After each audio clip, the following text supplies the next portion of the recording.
and welcome to this video on Act 3, Scene 2 of Macbeth. Now things are starting to fall apart for Macbeth and Lady Macbeth. Psychologically, they are tormented by guilt, and that's affecting their relationship as well.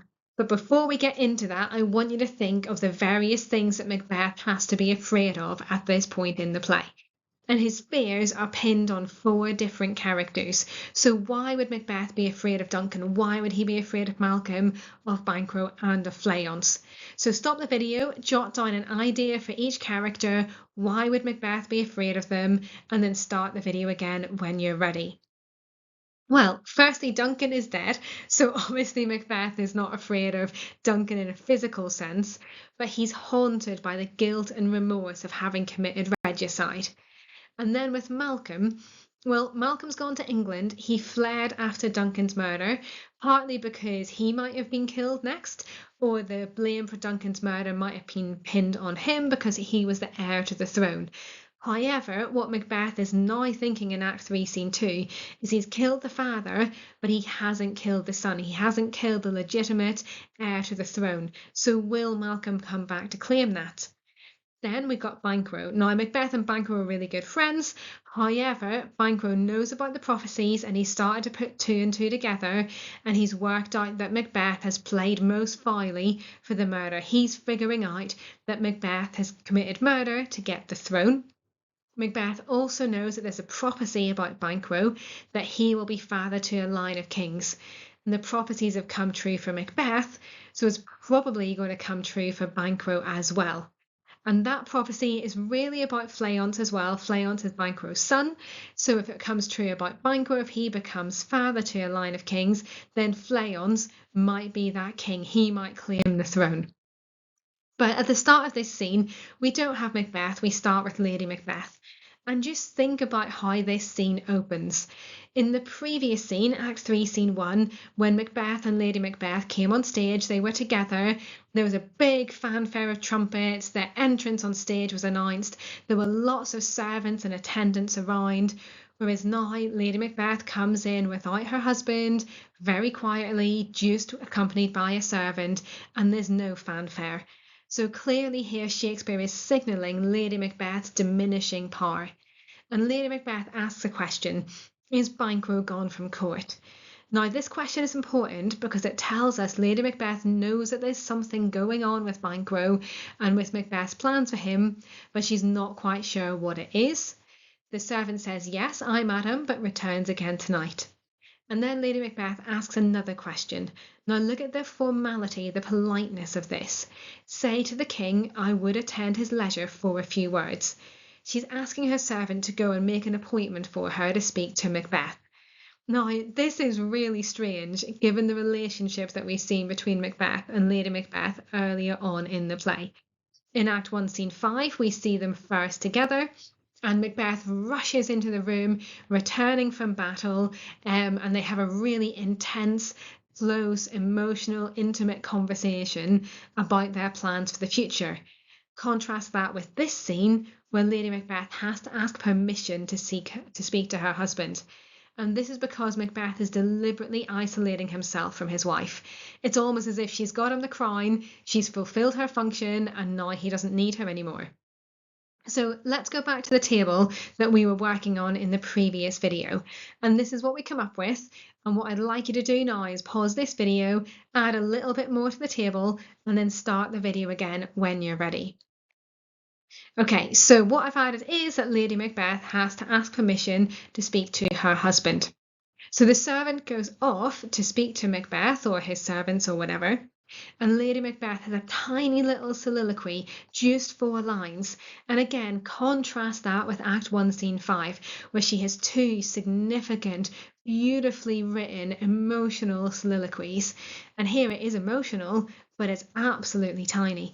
And she says, "Not had, all spent, what our desire is got without content." So they've achieved their desires to be King and Queen of Scotland, but they are not content. They're not happy with what's happened. She continues, "'Tis safer to be that which we destroy than by destruction dwell in doubtful joy." Now that which we destroy, well, the person they destroyed is Duncan. He's dead, he's buried, he's in his grave. And she says it would be safer to be dead and buried than to live in doubtful joy. Doubtful joy is an oxymoron. Doubtful means unsure, uncertain. Joy is full of happiness. So she's suggesting that she's really happy, she's really joyful because she's got the crown, but this is really doubtful because they're plagued by guilt and the crown might be taken away at any point. And then that soliloquy ends really quickly with Macbeth entering. And she says to him, "How now, my lord? Why do you keep alone?" So Macbeth again has been isolating himself, staying away from his wife. "Of sorriest fancies," she continues, "of sorriest fancies your companions making, using those thoughts which should indeed have died with them they think on. Things without all remedy should be without regard. What's done is done." So whilst in her soliloquy on her own, Lady Macbeth has been quite unsure. When she speaks to her husband, she goes back to that role of trying to control, trying to keep everything organised, trying to keep him level-headed. And Macbeth replies, "We have scorched the snake, not killed it.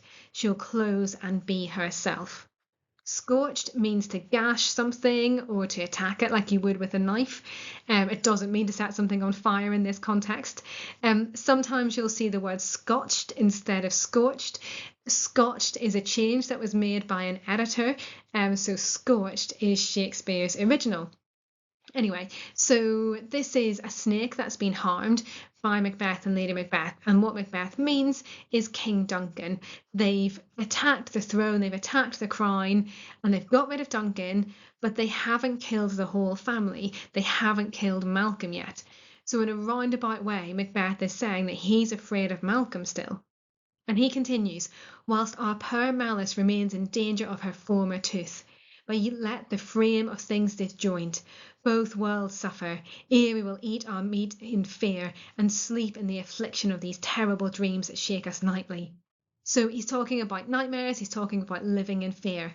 And he continues, "Better be with the dead, whom we, to gain our peace, have sent to peace, than on the torture of the mind to lie in restless ecstasy." And he doesn't know this, but Macbeth is actually echoing the same ideas that Lady Macbeth has just said.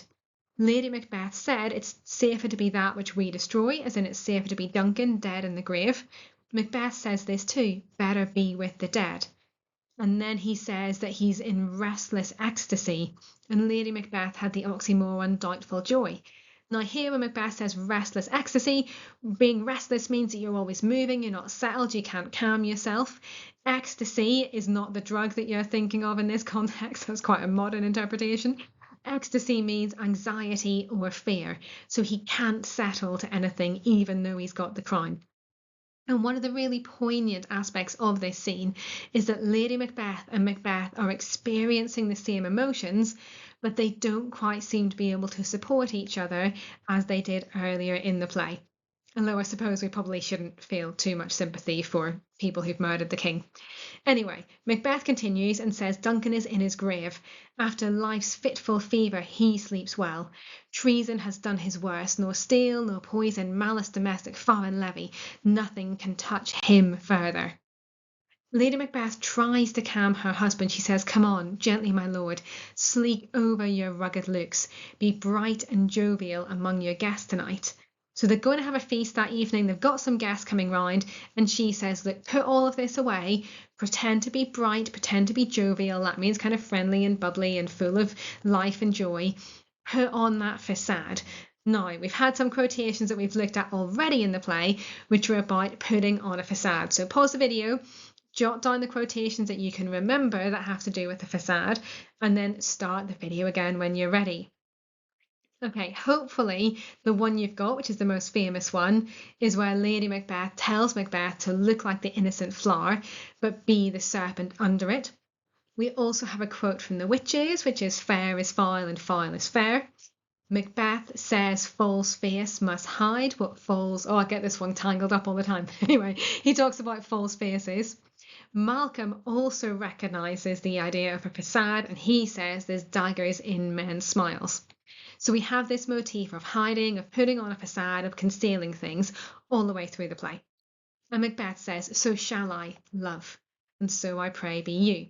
Now, this is a tiny detail, but look at what Macbeth calls his wife here. He calls her love rather than calling her my dearest partner in greatness or whatever it is. It's quite a diminishing term, but it's endearing at the same time. So he's still got that emotional connection to her, but he doesn't have that same respect for her that he did earlier on in the play. And then he says, let your remembrance apply to Banquo. Present him eminence both with eye and tongue. Now here, Macbeth is saying, make sure you look after Banquo at the feast tonight. Make sure you treat him well. Make sure you give him the respect he deserves. Now here, Macbeth is deliberately deceiving his wife. And that's an interesting detail as well. Macbeth knows that Banquo isn't going to make it to the feast. Banquo is going to be murdered, but Macbeth tells his wife to look out for him that evening. Is this because he wants her to notice Banquo's absence and put two and two together? Is it because he wants her to look surprised when Banquo doesn't turn up? Whatever it is, it's interesting that Macbeth isn't telling her what the full plan is. And then he says this idea again of the facade, make our faces visage to our hearts. A visage is a mask. So make our faces visage to our hearts, disguising what they are. So back to this idea of the innocent flower and the serpent under it. Okay, pause the video again, jot down some more ideas in your table, and then start the video again when you're ready. Right, what I've added here is that Lady Macbeth continues to tell her husband to put on a facade, but her words have less power than they used to. Now, Lady Macbeth says you must leave this, and Macbeth exclaims, "Oh, full of scorpions is my mind, dear wife. Thou knowest that Banquo and his flayonce lives." So we've gone from scorching the snake, which is Duncan and Malcolm, to the scorpions, which is the idea about Banquo and flayonce living. Think about how visceral and how painful this image of the scorpions is. Imagine just one scorpion stinging you, somewhere on your body, and then put that into your brain, into your mind, and then there's more than one scorpion. So you're absolutely plagued by these scorpion stings. So this shows just how tormented, how upset, how emotionally anguished Macbeth is at this point. And again, look at what he calls Lady Macbeth. He calls her dear wife. Now, it's endearing, it shows love, it shows emotion, but it is belittling, it is diminishing. She's been demoted to his wife. She's not his partner, she's not his equal. She is someone who at this time in history would be subservient to him. And Lady Macbeth replies, but in them nature's copy's not etern. Here she means they're not eternal. They might die. And Macbeth takes comfort from that. He says there's comfort yet, they are assailable. So he says, yeah, absolutely, they might die. Now, there's dramatic irony here. We know that he's planning that they're going to die, but all Lady Macbeth meant was, well, they might die naturally. She doesn't know this murder's going to happen. Macbeth continues and says, then be thou jocund, as in happy and cheerful. Ere the bat hath flown his cloistered flight, ere to black Hecate summons the shard-born beetle with his drowsy hums, hath rung the night's yawning peal, there shall be done a deed of dreadful note. So he's warning Lady Macbeth. He's saying something's going to happen tonight. I'm not telling you what, but it's going to happen. And Lady Macbeth says, what's to be done? Macbeth, be innocent of the knowledge, dearest Chuck, till thou applaud the deed. So he refuses to tell her, be innocent of the knowledge, be innocent, be unaware, be ignorant of what's going on. And again, look at what he calls her. It's no longer dearest partner in greatness. It's not even love or dear wife, but it's even more diminishing than that. It's dearest Chuck. Now, Chuck is something that you might use as like a little term of endearment for somebody. So in the Northeast, people might say duck or flower or pet or lamb or whatever it is. I'm sure you've got a word like that where you live too. And Chuck is always used by someone of higher status to someone of lower status. So this is Macbeth asserting his power and his control over his wife.